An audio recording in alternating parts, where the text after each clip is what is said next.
God is good all the time God is good. Guys, my name is Winfred D. Puspus. Nandito tayo ngayon syempre, nandito pa rin tayo sa Mitsubishi Union Motors Paco Otis. Guys, quick review lang nung Montero GLS Automatic. Ito yung guys, yung Montero GLS Automatic. Guys, meron kaming promo ng Montero GLS Automatic.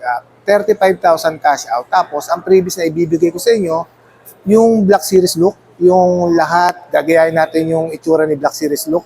From front grill, front pa siya, tapos sa mugs, gagawin natin GT, tapos lalagyan din natin ng itim sa taas, sa roof, tapos and then sa mga gilid, lalagyan natin ng yung sa katulad din sa Black Series look. And guys, ulitin ko lang, yung promo sa GLS Automatic, 35,000 cash out, tapos yung previous natin, yung pang Black Series look.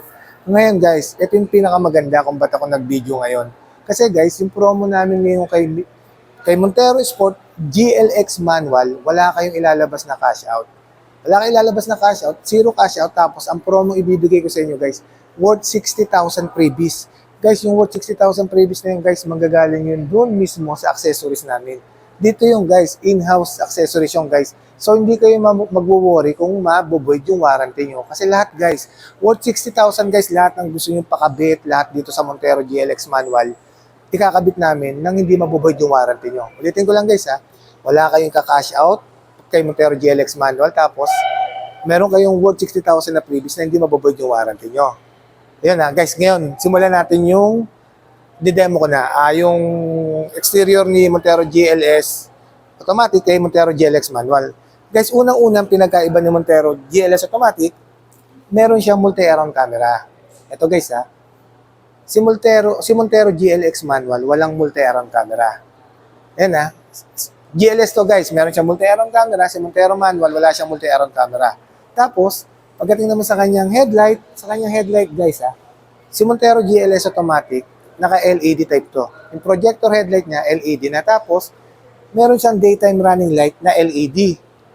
Si Montero GLX manual, yung projector headlight niya, bulb type lang yun, halogen lang. So, ang difference ng halogen sa LED, yung LED kulay puti, yung halogen kulay dilaw. Yan guys, ang difference nila. Tapos, si Montero GLS Automatic, meron siyang active cornering light. Meron siyang active cornering light yan. Tapos, naka-LED na rin yung fog lights niya. Yan. Si Montero GLX manual, wala siyang active cornering light. Yan ang mga difference nila guys Ito pa guys. Si Montero GLS Automatic, merong illuminating light. Yan, illuminating light ang tawag dito. Si Montero GLX manual, wala siya niyan. Wala siyang illuminating light. Pero guys same naman sila ng engine, same din sila ng sukat ng gulong, ng sa side profile, lahat guys, sa dimension same sila. Doon lang sila nagkatalo. Ulitin ko lang guys si Montero GLS Automatic, naka-LED daytime running light, naka-LED projector headlight, naka-LED active cornering light, naka-LED fog light. Si Montero GLX manual, halogen lang yung projector headlight niya. Yun yung difference nila. Ngayon guys, punta naman tayo sa side profile. Guys, dito sa side profile same naman sila ng sukat ng gulong guys. Si Montero GLX and Montero GLS Automatic and Montero GLX manual yan. 265 by 60 R18. Silver alloy wheels. Yan, same sila ng sukat ng gulong. Ito guys, sa pan-difference sila. Si Montero GLS Automatic equipped with the KEPAB, Keyless Operating System.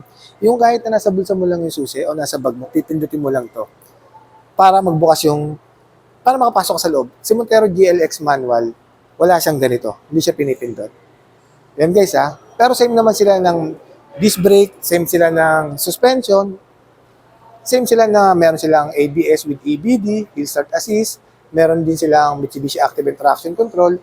Ang difference lang nila, si Montero GLS Automatic, meron siyang brake assist. Si Montero GLX manual, wala siyang brake assist. Yan guys pasok tayo sa loob. Yes guys, ito pa guys main difference nila guys pagdating sa, ito si Montero GLS Automatic, naka-push start button siya. Yan. Si Montero GLX manual, twist lang siya, hindi sinususi. Tapos guys si Montero GLS Automatic, naka-leather seat. Ito, naka-leather seat with heat guard. Si Montero GLX manual, ano lang siya, fabric seat. Tapos syempre, same naman sila guys pagdating sa multi-information display, same sila ng analog with, a combination ng analog sa digital. Tapos same din sila ng smartphone link display audio. Yan, same din sila guys na with the connectivity of Apple CarPlay and then Android Auto. Tapos guys ito kasi si Montero GLS Automatic, equipped siya ng electronic parking brake with brake auto hold. Yan. Si Montero GLX manual guys, wala. Lever type lang siya, yung conventional. Yun lang yung handbrake ni Montero GLX manual. Yan yung difference sila guys ha. Guys, ulitin ko lang yung difference sa loob ha. Main difference. Si Montero GLS automatic, naka push start na siya, tapos naka leather seat siya, tapos naka electronic parking brake with brake auto hold. Si Montero GLS automatic. Si Montero GLX manual, twist key lang siya, hindi siya naka push start, tapos naka fabric seat siya, tapos hindi siya naka electronic parking brake with brake auto hold. Ang brake niya, naka handbrake lang siya, yung conventional, yung inaangat. Yun yung difference nila guys ha. Punta tayo sa second row. Tapos guys, dito sa second row guys, ito yung difference nilang dalawa. Si Montero GLX manual, wala siyang port na ganito, na 150 watts. Yan, wala siyang port na ganyan. Wala siyang, charging port na 150 watts. Yan, yung difference sila. Guys tignan nyo. Pero same naman sila ng headroom sa kanang legroom. Tignan nyo guys, 5'11 yung height ko guys. 5'11. Tignan nyo headroom, malaki pa. Tapos yung legroom, malaki pa. Yan, guys, pakita ko lang din yung likod. Guys, yung likod nito, same lang sila guys Yan guys. Guys, same lang sila lahat. Yan, same lang sila naman ng sukat, pati ng 60-40 folded and tumble, tas 50-50 split type. Same lang sila ni Montero GLS automatic and then Montero GLX manual. Tas guys, punta naman tayo sa kanyang taillight.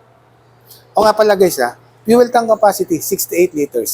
68 liters ang fuel tank capacity ng Montero GLS and Montero GLX manual. Tas guys, pagdating naman dito sa taillight. Dito sa taillight guys si Montero GLX manual, same lang nitong taillight ng Montero GLS automatic. Naka LED and then combination ng bulb type. Yan, same lang sila. Yun lang guys Yan. Tapos nabanggit ko kanina, siyempre, si Montero GLX manual, meron siya reverse camera. Same sila ni Montero GLS automatic. Ngayon, wala lang si Montero GLX manual na multi-around camera. Ito kasi, si Montero GLS kasi, meron siya multi-around. Yan, both side view mirrors niya, merong camera. Ayan.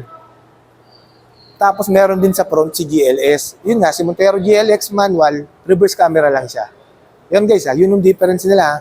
From front pa siya, tapos sa gilid, sa side profile, tapos sa interior, tapos sa tailgate, yun. Yung difference nila. Tapos guys banggitin ko lang uli yung promo. Yung promo natin. Ito kasi yung pinaka-ending natin. Guys, Montero GLX manual. Wala kayo ilalabas na cash out. Zero cash out, tapos bibigyan ko pa kayo ng previous na worth 60,000. Yung previous ay bibigay ko sa inyo guys, hindi kayo matatakot at mangangamba na mabuboid yung warranty kasi dito sa loob ikakabit yun, manggagaling yun mismo sa accessories. Yun yung previous na ibibigay ko sa inyo kapag Montero GLX manual ang kinuha nyo. Ngayon guys, pagka naman Montero GLS automatic, meron naman tayong cash out na tinatawag na 35,000 down payment. Tapos, ang previous ay bibigay ko yung Black Series look. Kung familiar kayo sa Black Series look guys, ayun yung previous ay bibigay ko. Guys, ulitin ko lang Montero GLX manual, no cash out, tapos ang previous nyo worth 60,000, tapos dito ikakabit lahat ng previous. Hindi kayo matatakot at mangamba na ma-void yung warranty. Si Montero GLS automatic, ito yung guys, Montero GLS automatic, 35,000 cash out, tapos yung previous nyo yung Black Series look. Guys, huwag kayo mayang magtanong, nandiyan sa taas yung contact name ko with my contact number. Just feel free to inquire guys. Huwag kayo mayang magtanong guys, pagtulungan natin to guys. Sana guys, may maklose naman akong Montero ngayong buwan. Sana guys, bumili kayo sa akin ngayong buwan. Yan, once again, my name is Winfred B. Puspus, ang lagi nagkasabing anumang hirap ang pagdaanan natin dito sa mundo, mananatiling mabuti ang Diyos. Maraming salamat po. God bless everyone. Thank you po.